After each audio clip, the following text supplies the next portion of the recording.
morning, everyone. Good morning. Happy Friday. We've made it through another week in quarantine. Good morning, Eric, and good morning, Andrea. Thank you so much for joining me this morning. It's another beautiful spring day, so we should be thankful and grateful for that. We are all healthy and safe in our homes. And this morning, we've gotten together for another focus activity. We are live today on our YouTube channel and on our Facebook page.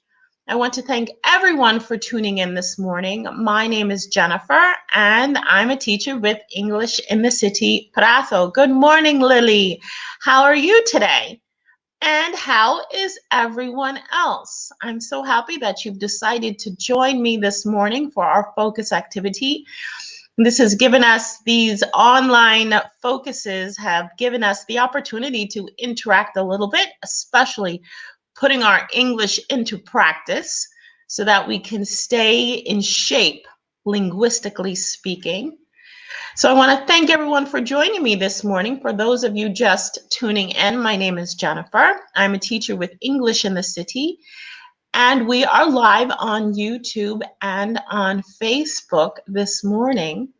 We're doing a focus activity, level 810, what's it made of? And for those of you who have been studying English for some time, you might know the challenge of looking for a word that you don't know, a word that you haven't learned yet, a word that you don't have in your mental vocabulary. So sometimes if we're having a conversation in our second language and we need to say a particular word and we don't know the word, what do? You describe the thing you want to say. You talk about what it's made of. You talk about what it looks like, how big it is, what it feels like. You describe it in detail, the best that you can, until the other person understands exactly what you're talking about. And then they can give you the word.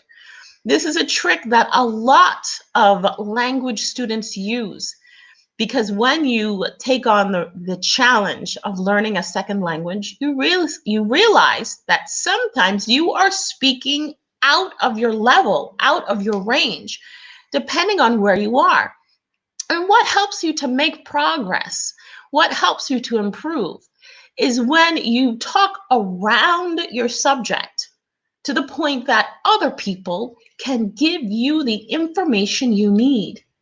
And that's when you remember the words that you need to know. Instead of simply asking, well, how do you say it in my language? That means you're constantly translating. But if I describe something to you in the common language and then you give it back to me in that language, that's how you increase your vocabulary. And that's how you learn new words. So I want to welcome everybody to our focus activity this morning. We're doing focus level 810, what's it made of? And we're going to basically put into practice using different adjectives. So we're going to talk about adjective order and also the idea of made of versus made from, and how also we can turn nouns into adjectives. Because that's the great thing about English, and I'm sure you can do it in other languages as well. But English somehow has these words that can become verbs, can become nouns, can become adjectives, depending on the ending or the prefix of the word. It's a marvelous, marvelous language. I happen to like English very, very much, and I hope you do too. So I want to welcome everybody to our focus activity. These are the activities that we're going to be doing in today's focus. And why don't we get started? Here we have a brief description on the screen in front of us. What is it? And this is what I said that a lot of us do when we're trying to use a word that doesn't immediately come to mind. What do? We describe the object that we have in our mind so that someone else can give us the word. So if I ask you, oh, what is it? It is a large, sweet, pink and green fruit grown in the summer. We're talking about fruit. I give you the size. How big is it? It's large. I give you the taste. It is sweet.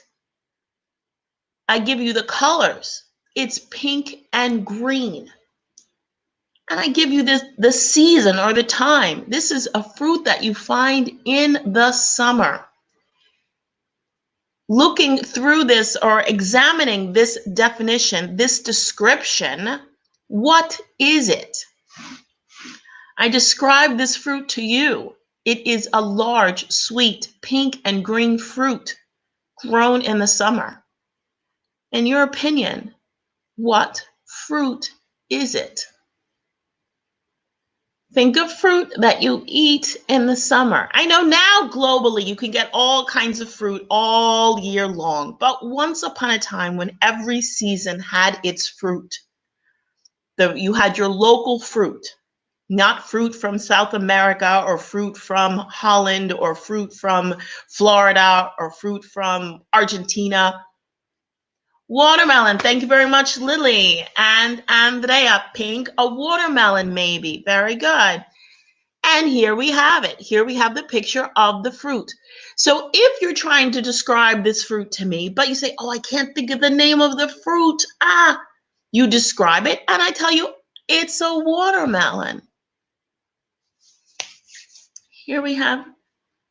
Very good. The sweeter it is, the redder it is. And that's how we find out, especially if the fruit was grown locally and it wasn't grown in a truck as it was traveling across the country. Because that's the problem nowadays. You buy fruit from all over the world and it's actually growing in the vehicle. It's not growing in the ground, and you can taste the difference. You can taste the difference. I don't know when you do your shopping what types of tomatoes you buy. I'm very, very hesitant to buy tomatoes from Holland. In fact, I always check the label because the Holland tomatoes, they're big, they're round, they're perfect, but they don't taste like anything.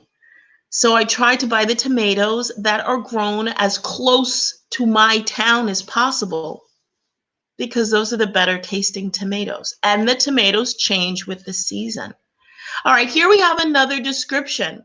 It is a popular, large, black and white musical instrument. What is it? It's an instrument, so it plays music. It's the piano. Thank you very much, Andrea. So we describe the size. How big is it? It's large.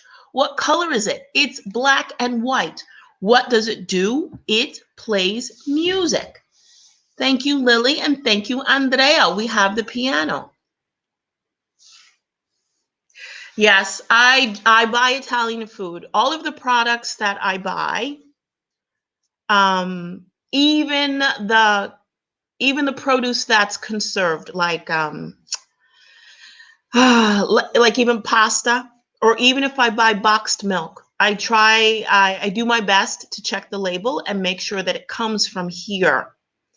Because the food that comes from outside of Italy, but I've always believed that. Even when I lived in the United States, I tried to buy food that came from the region that I lived in. So if I was living in New York, I didn't buy food that came from California. Maybe I would buy oranges from Florida, but not often. I would buy the oranges that I could get close to home. Here we have a third description. It's a busy, cosmopolitan American city. So we have three terms that describe the city. What is it? It's a city. Where is it? It's in the US because it's American.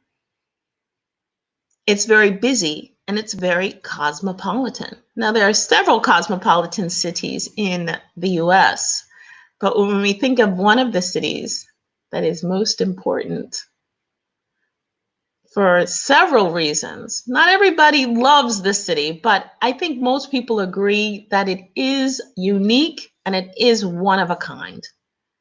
There are very, very few cities like that on the planet. So does any city come to mind? I said, it's a busy, cosmopolitan American city. Which city is it? Kansas City. Which city is it? There are several important American cities. Chicago is a fantastic city. Los Angeles is a fantastic city. Atlanta, Georgia is a fantastic city. Miami is a wonderful city. We have other cities also on the West Coast that are big, that are important. Like, for example, maybe many artists come from there or musicians. Seattle is a very important city. Texas. Thank you, Andrea. And here we have an image of New York. The wonderful, wonderful New York City. It's one of a kind. It's one of a kind. Okay, here we have our last description. It is a fuzzy, bright, yellow, circular object used to play a sport. Okay, so if we know that this object is used to play a sport and is circular, we understand immediately that it is a ball. But not a football as in rugby or the NFL, but a round ball, a round ball. So if we think about the different balls used to play sports, think about the balls that are fuzzy, like a dog or a cat.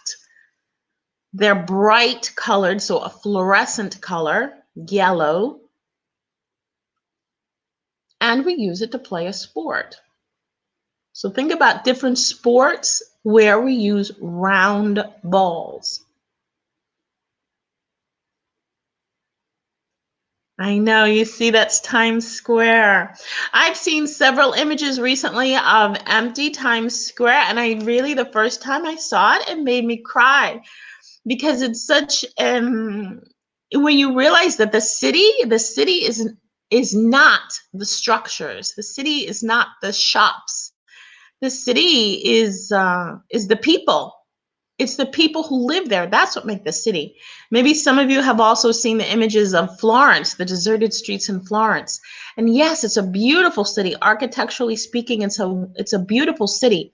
And having the opportunity, thank you, Andrea, and thank you, Lily. Yes, it is a tennis ball. Having the opportunity now to photograph these cities empty without any people, yes, it's beautiful also to see it in that sense, but you realize also that an empty city isn't as magical as a city, as a full city, a populated city.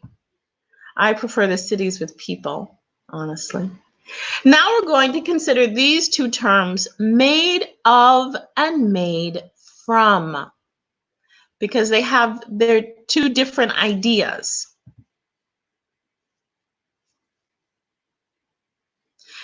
We use the term made of when the original material is not changed.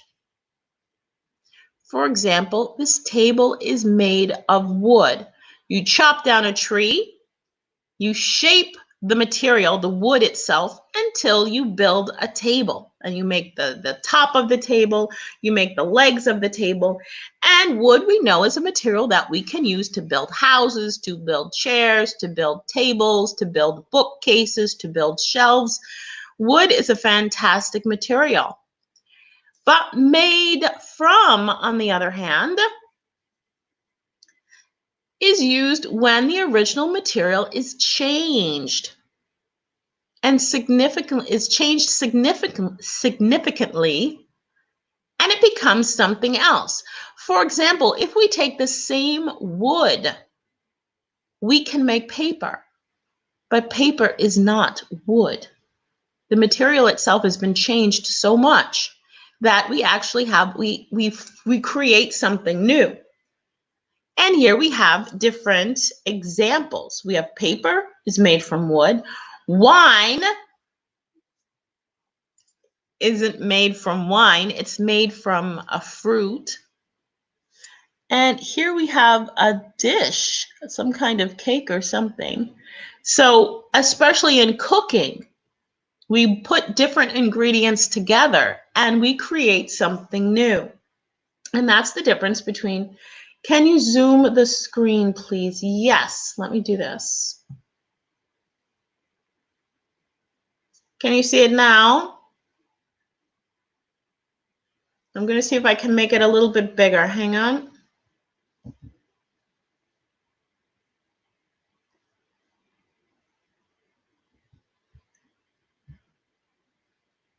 All right, can you see it now, Lily?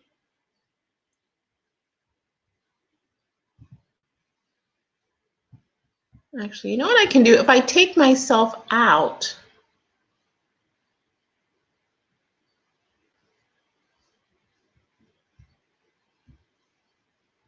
okay, fantastic. Good morning, Viola.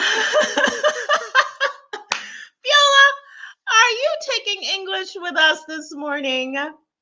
It's nice to see you, Viola. It's good to hear from you. We're doing a high-level English lesson. It's very nice to see you, Viola. We're talking about adjectives, Viola. If you want to listen, feel free to stay. Okay, Lily, you can see the screen now. We're talking about the difference between made of versus from. We said that made of is when the material does not change. For example, we make a table of wood, but we use made from when the original material has been changed so much that we create something new.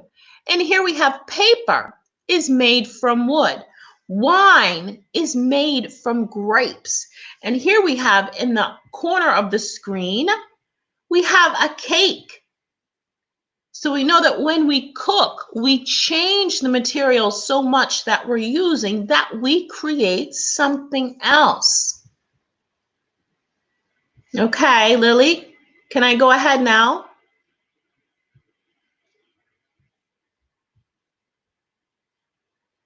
Okay, and here on our screen now, we have different items that are numbered 1 through 6. 1, 2, 3, 4, 5, and 6.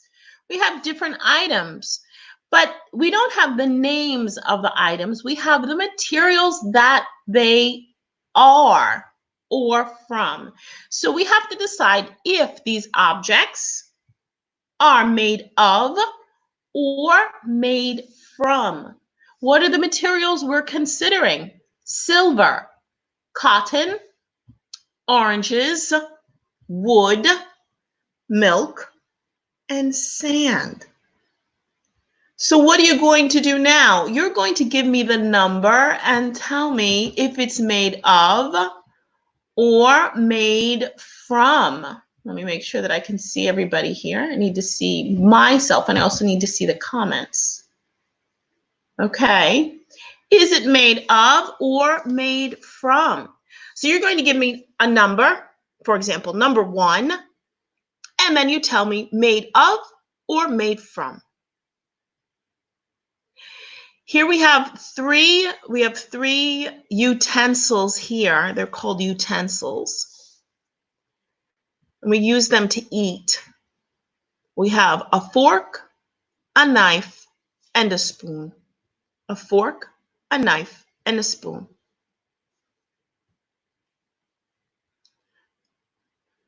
Oh, thank you, Lily. Lily says orange juice is made of oranges. Fantastic. That's number 3. So orange juice is made of oranges. Does anyone have any ideas for number 1? Number 1 is silver. Are the utensils made of or made from silver? This is a very interesting question. Because sometimes we just think, we always consider, oh, it's made of, it's made of, it's made of. But that's not always true. Orange juice is made of oranges.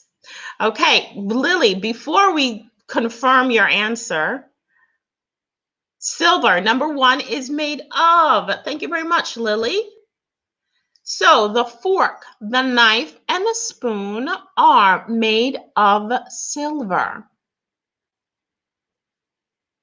Let's take a look at number 2. And while we're looking at number 2, Lily, reconsider your answer for orange juice. Because we said that if it's made of, the original substance or the original object is not changed. Is not changed. So for example, you cut down a tree, you shape the material, you make another object, but it's still wood. Now think of an orange. But before we go to orange juice, let's consider number 2. I have a cotton shirt. Is my shirt made of cotton or made from cotton? Consider the cotton plant. Do we change the material significantly to make a shirt? What do you think? Now, I know when we started this focus, Eric was here, Andrea was here. I feel like it's just me, Lily, and is Viola still here? I feel so alone.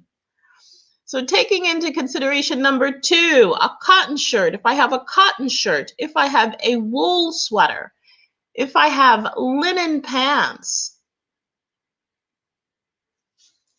is it made of or made from?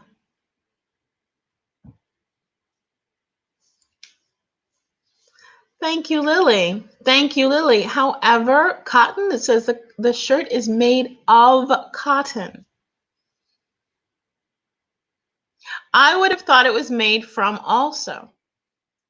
But if something is 100% cotton, if you have a cotton t-shirt, then they haven't changed the material itself significantly. They've changed the shape of it because it's not fuzzy like from the cotton plant, but they haven't changed the material itself.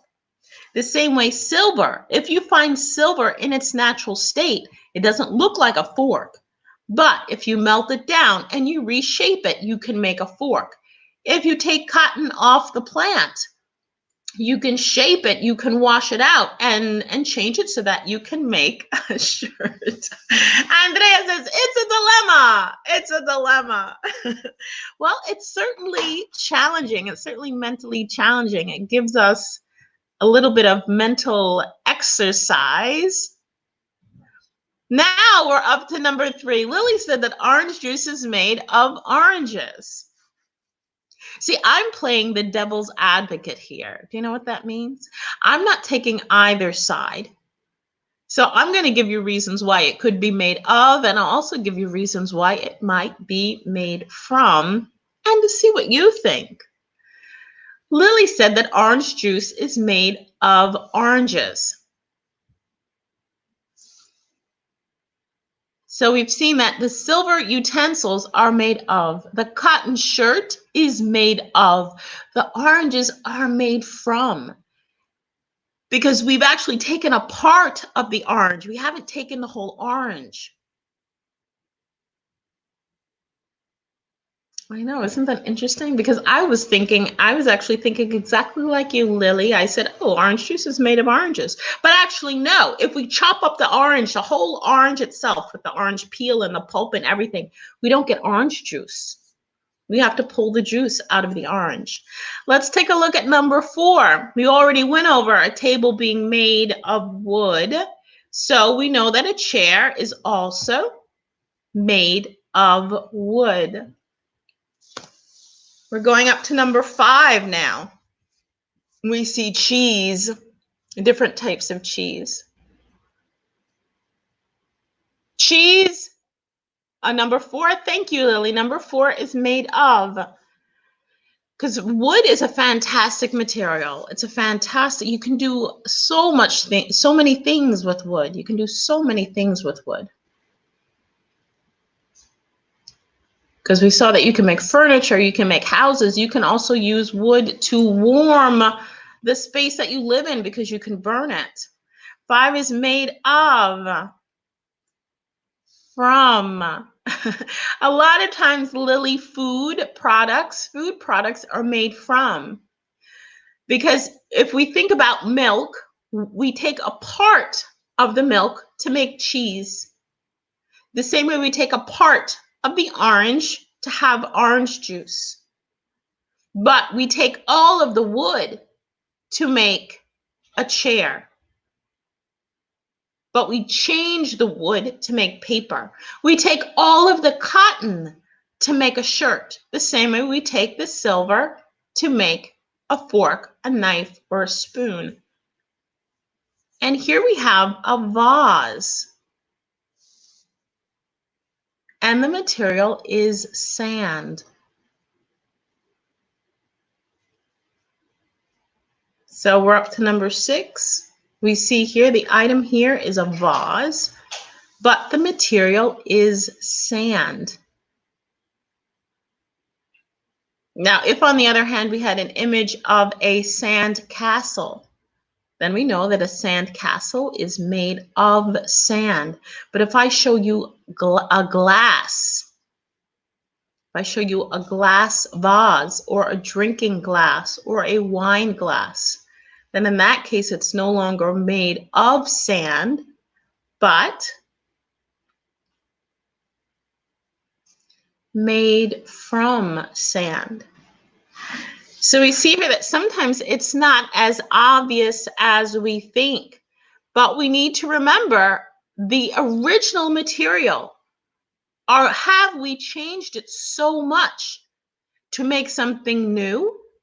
Or do we simply reshape it in order to make something new?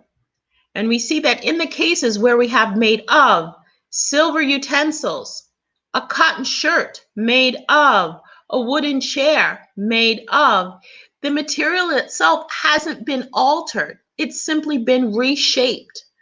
Whereas the orange juice, the cheese, and the vase, the original material had to be completely changed. If we think of a glass of milk, that's not cheese. We have to take a part of the milk to have cheese. If we consider the fruit, the orange, we have to take the juice out. And the same thing with sand. We have to chemically alter sand in order to have glass.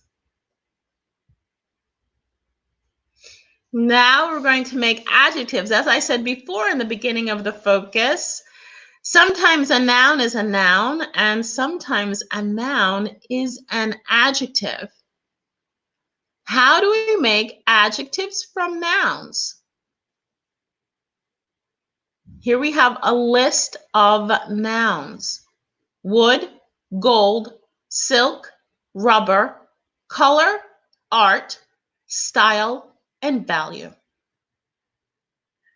Thank you, Andrea. Thank you very much. The glass vase is made from sand. And thank you, Lily. Lily has already showed us that in order to make an adjective, we change the word itself. How do we change it? We add, in this case, we add en. We add en. Wood becomes wooden. So we don't say, oh, it's a wood chair. It's a chair made of wood. It is a wooden chair. How about gold? Number 2 is gold.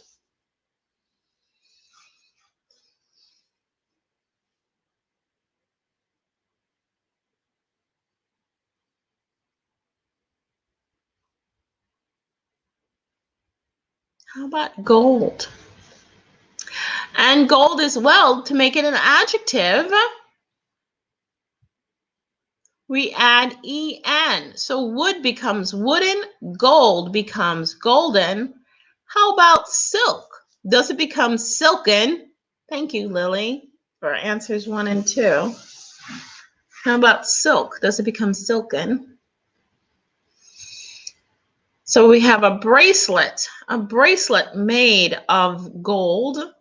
But if we want to describe something as golden, then it becomes the color more than the actual material.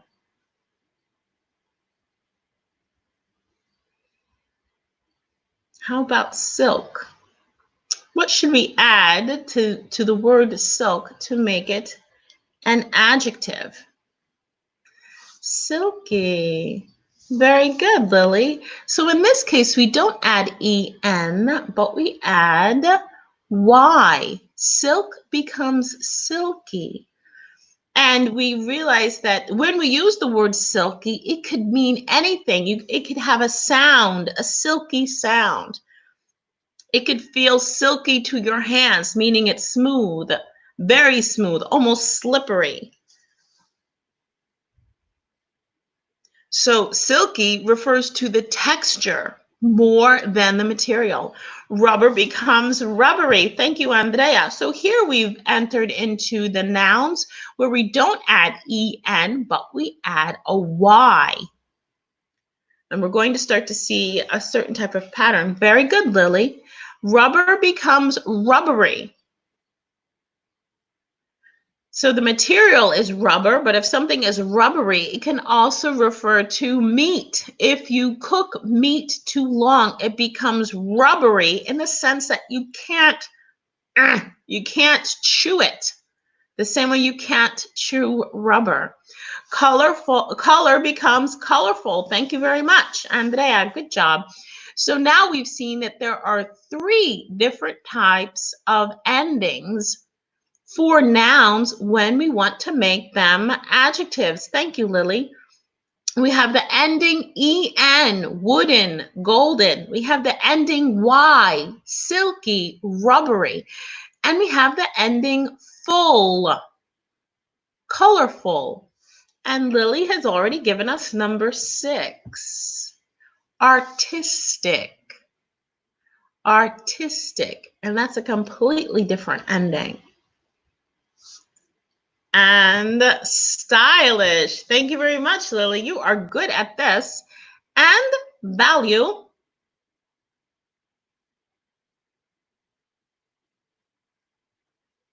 And the unfortunate thing about adjectives from nouns is that there is no pattern.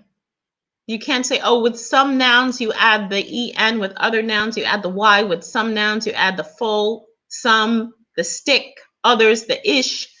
Stylistic,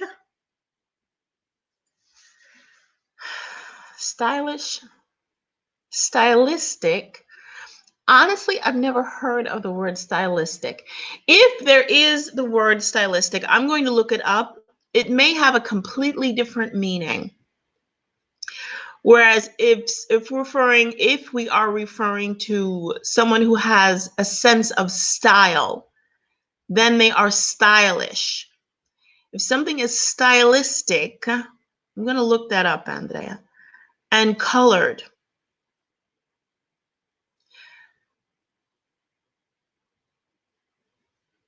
It is a colored, valuable. The word colored does exist yet, but it's used in a different tense. It is colored blue. It's a verb. Oh, there's a term for it, Andrea. There's a grammatical term for it. Colored is colored blue. It's when you use the word it has a different function. It has a different function. But if I'm referring to the range of colors and I want to say that something has color, then I say it's colorful. If I use colored, I need to specify which color afterwards. Because if I say, oh, it was colored, the question then is, well, what color was it? It was colored blue. It was colored red. It was colored something else. There's a term for the function there. But if we say it's colorful, it could be all colors or it could be one. It could be simply a vibrant blue. It's a very colorful jacket, meaning that it has a lot of colors in it. If it's just one specific color, then I would specify it is colored that specific color. I'm going to look up stylistic, though. There's a term for it. There's a grammatical term for it, Andrea. So we see here that we have nouns that become adjectives and that there is no rhyme or reason to making these adjectives. We simply learn them as adjectives, kind of like our phrasal verbs. There's no rhyme or reason to phrasal verbs. We have to learn the phrasal verbs and understand when to use them. Okay, here we're getting into a description of an object. What's the object? It is a clock. It looks like an antique clock. We're going to describe this object, and then we want to see if we can modify the text somewhat. Okay. Estate sale, not estate, estate sale. When there is a very large home with property, it's called an estate. So it's not just a house, but it's also the grounds in which the house rests. It's the estate. It's everything all included. Estate sale. Come and see this Philadelphia 1887 large home just put on the market. Items throughout the house need to be sold first. You're welcome, Andrea. But I'm going to check on stylistic. I'm going to write that down. And I'm going to get the grammatical term for colored. There's a term for it. It just doesn't come to my mind right now. Items throughout the house need to be sold first. Of interest is a German 1909 wooden grandfather clock. This tall clock with a gold, decorative, beautiful face and chimes will look perfect in your home.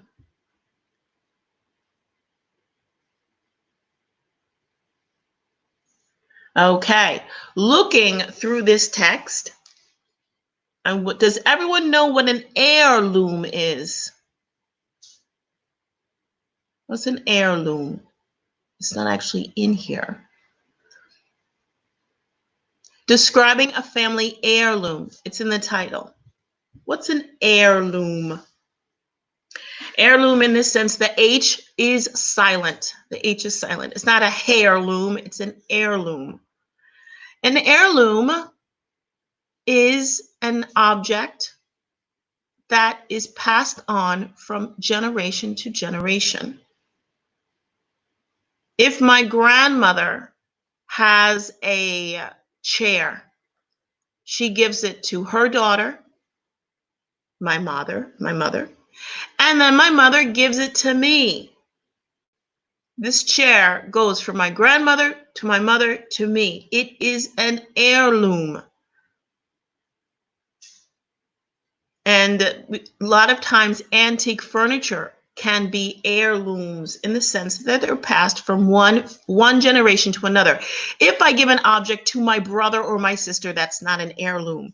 If I give an object to my son and then he gives it to his son or his daughter, then it becomes an heirloom. The problem with this text is this: the adjectives are not in order. We want to put the adjectives in order. So here's one sentence here. Of interest is a German 1909 wooden grandfather clock. If some of you remember the adjective order, when we're describing something, there's a specific order that adjectives come in. So if we consider this first sentence where we have a list of adjectives, of interest is a German 1909 wooden grandfather clock. When you feel ready to make a comment, rewrite the sentence with the adjectives in the correct order. I know this is a tough one. Adjective order is always challenging. It's always challenging. And ironically, that the more you speak English, the more you hear it, the adjective order becomes natural. Because most of us who are natural speakers or mother tongue, we don't think about the order to put the adjectives in. We just know because it has a certain sound to it when we have maybe 2 or 3 adjectives in the same sentence. So looking at this sentence here, we have German, wooden, grandfather. Oh, we also have in the first sentence, Philadelphia, 1887, large home. Should I give you the first one? I'll give you the first one.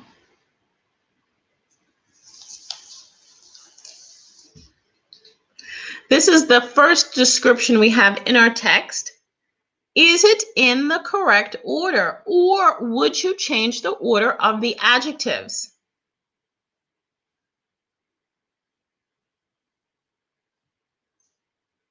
I'll think about it for a minute, and then we'll go on to the next phrase. Adjective order is always challenging.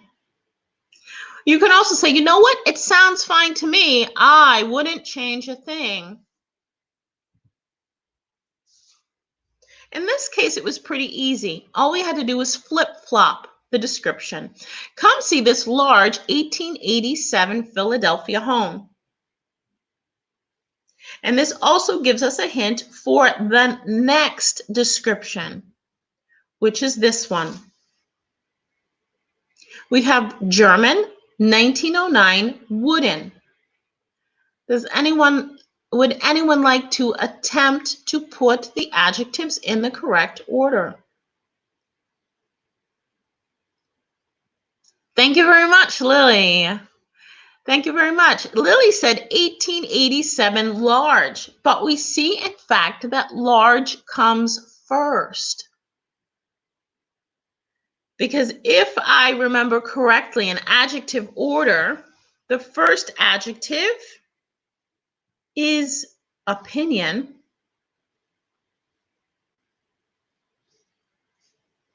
I believe so.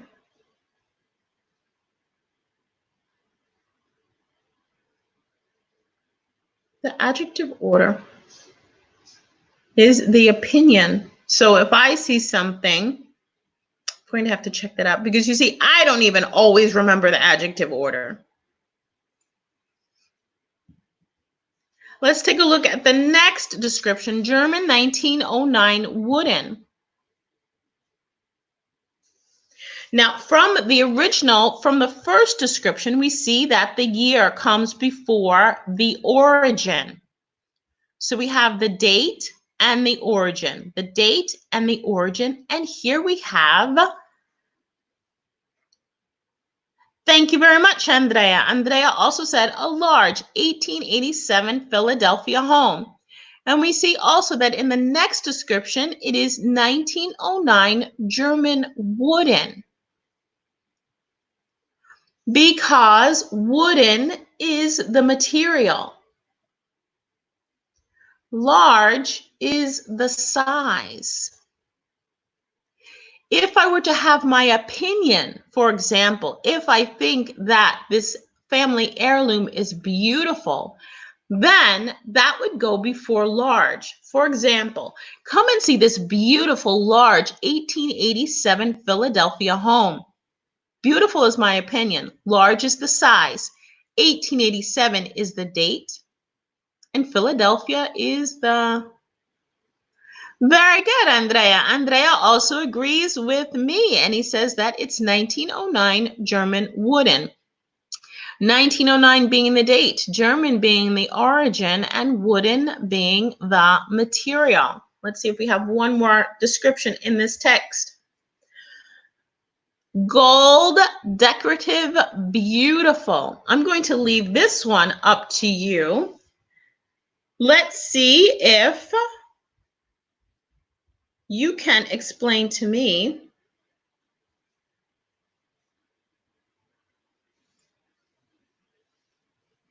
the adjective order is this: opinion, size, age, shape, color, origin, material, and purpose. So the opinion is always the first one, if it's beautiful. And then the size, we see here a beautiful, large 1887 Philadelphia home. The origin would then be the nationality. Here we have Philadelphia and we have Philadelphia and German, excuse me. But in the next description, where we have a gold, decorative, beautiful, would anyone like to put this description in order?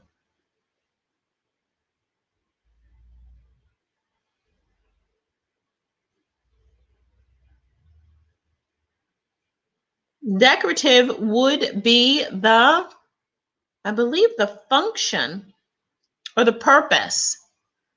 Gold is the material, and beautiful is an opinion. Beautiful?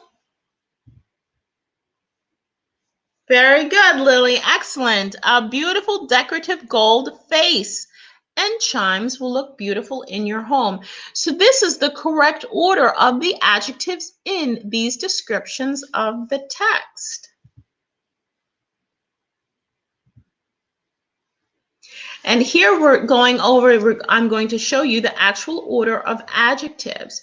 When describing something or someone, use 2 or 3 adjectives in this order, and then the noun. The first one is a general opinion, then the size, age, shape, color, nationality or origin, as we saw the Philadelphia German. And that's why the age came before the origin. We had 1887 Philadelphia, 1909 German. The material. And here we have an object. We have a chair with a footrest. A chair with a footrest. Would anyone like to attempt to give me a description, keeping this order in mind? Now, you don't have to give me a sentence with 7 adjectives. 2 or 3 adjectives would be enough. For example, looking at this item,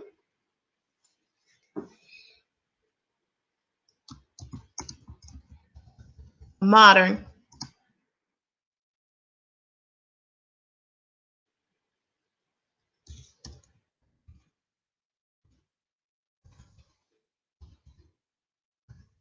Brown.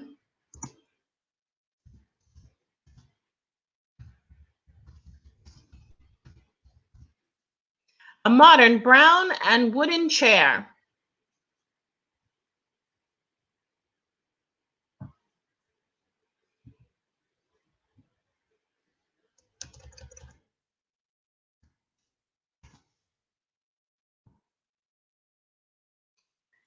This is my description. Modern brown wooden chair. Age, modern. Color, brown. Material, wooden. And this is the correct order of adjectives for this particular object. I'm going to give you another object. All right, here we have an egg. Would anyone like to make an attempt when describing something or someone, use 2 or 3 adjectives in this order and then the noun? Who would like to make an attempt to describe this object? To describe this object. First of all, does anyone know what it is?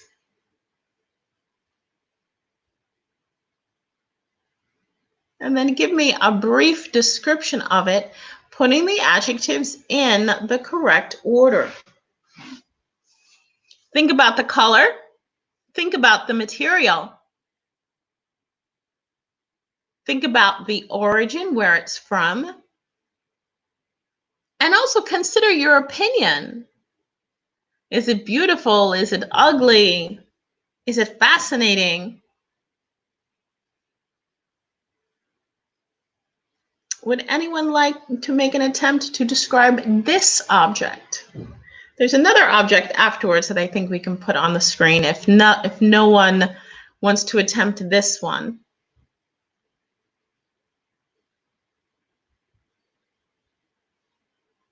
Here we have a ring. It looks like thank you very much. Wait a minute. Lily gave me a description. Hang on.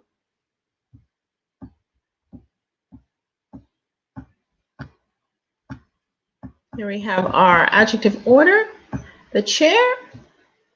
Okay, and Lily says an artistic, tall, circular object.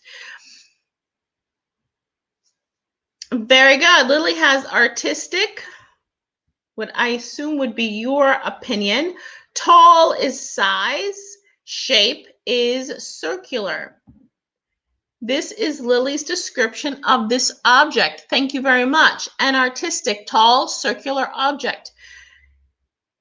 Even though the descriptions can vary from person to person, her adjective order is correct. Thank you very much, Lily. Let's go on to the next object. I think I had already pulled it up on the screen. And this looks like what is an engagement ring. So romantic. An engagement ring is something that someone gives to someone else. Very good, Lily. When they want a promise of marriage. So one person can give another person a ring when there is the promise of marriage, meaning I want to stay with you for the rest of my life. I want to stay with you for the rest of my life. When there is that promise, that commitment of marriage, you give them a ring because the ring is the symbol of the promise. And Lily says a beautiful modern gold ring. Beautiful is her opinion. Modern is the age. Gold is the material. Thank you very much, Lily. This is Lily's comment about the engagement ring, because we see that when we are putting adjectives in order, the opinion comes first, the size comes after, and then the material comes before the noun. And Lily has just given us another example of a description with the correct adjective order. Let's go on to the next item. Ooh, this is a chandelier. Not many people have chandeliers in their home. It's not very common anymore. In the older homes, yes. Usually in the dining room, there was a chandelier, which is simply a fancy name for a light. Now a lot of us just have the light on the ceiling or a light fixture on the wall. So would anyone like to make an attempt to describe this item? This looks a little bit more complicated. It looks extremely, extremely expensive and very delicate. What's it made out of? How old is it? How big is it? And I said that this one is a chandelier. It's a chandelier. Does anyone know how to spell chandelier?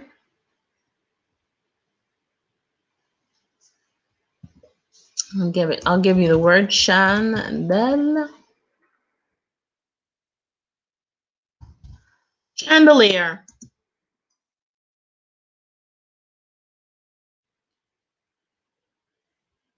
And Andrea is describing us the Faberge egg. Thank you very much, Andrea. It's a wonderful oval Russian masterpiece. Beautiful, beautiful description. Thank you so much. In fact, let's see if we can get that egg back on the screen. Oh no. We get the egg back on the screen.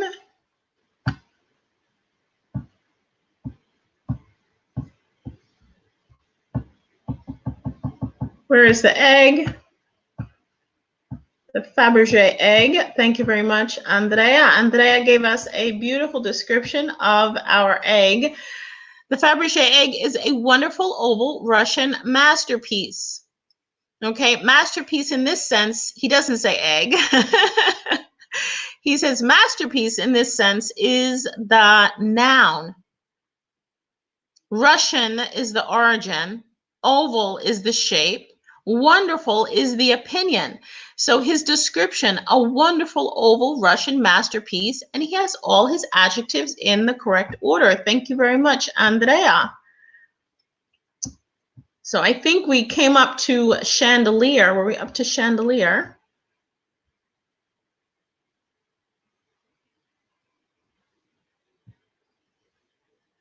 Is anyone going to give me a description? Otherwise, we have a few minutes left. We want to match the words. We want to put the words in the categories. We have 4 categories on the screen. This is probably going to be our last slide for today.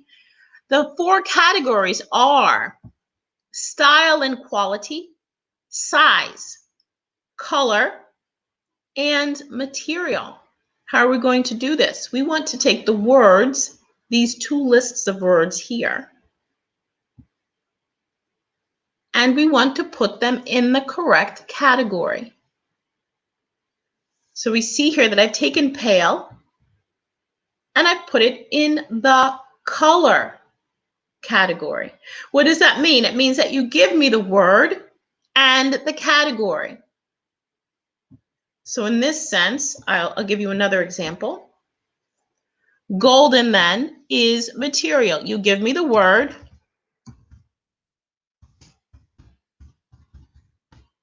and the category. Okay, you give me the adjective that we're talking about and the category it goes into. Let's see if we can get through these list of adjectives before the focus is finished. I have to admit, I enjoy our focus activities very much. It's a very nice way to spend part of my morning. And it certainly keeps me fit in my English language. Golden is also a color. Thank you very much. Modern is a style. Modern is a style and golden is a color. Fantastic.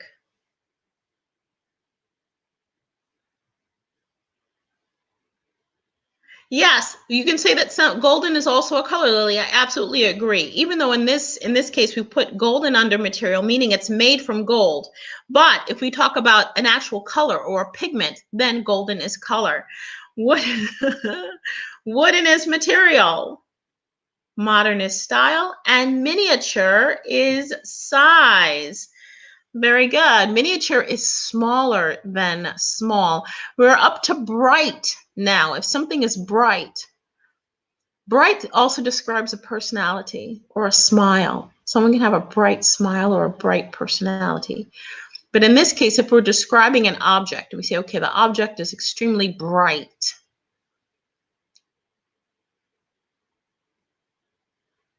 We can use bright for style too. You see, a lot of these, Lily, are interchangeable. But if I'm describing an object, for example, I'm describing the visual impact of something, then I'm talking about the color, because it's the visual impact of possibly my sweater, my t-shirt. It's a very bright pink or bright yellow. It refers to the color of it. Rustic is style.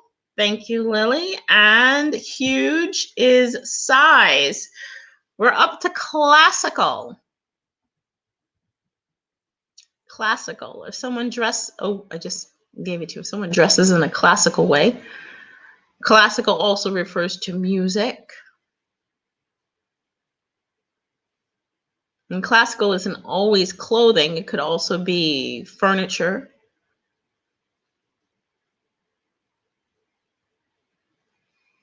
Classical. Classical is style. Thank you very much, Lily. We're down to our last 3 adjectives for today. We have silky, petite, and yellowish. silky, petite, and yellowish. In fact, I've always hated the word petite because whenever I go shopping, I would always love to buy petite, but I've never been petite. Thank you very much, Lily. Petite is size, silky is material. And our last one, yellowish. Oh, it's already noon. We're already at the end of our focus. Yellowish is, as we're winding down on our focus activity for today, what's it made of? We talked about the difference between made of and made from. We realized that if we don't change the material, it's made of. If we alter the material, it's made from. And we reviewed, thank you very much, Lily, yellowish is color. We reviewed also adjective order, which is extremely important.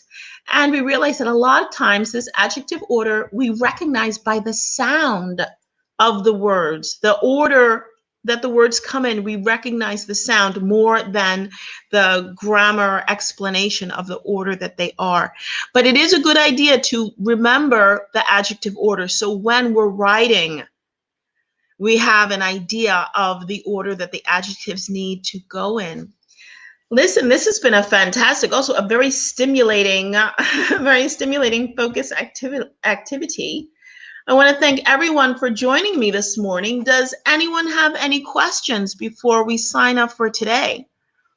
Remember that English in the City is live every day with our focus activities, as well as our live story time that we've started different times during the week.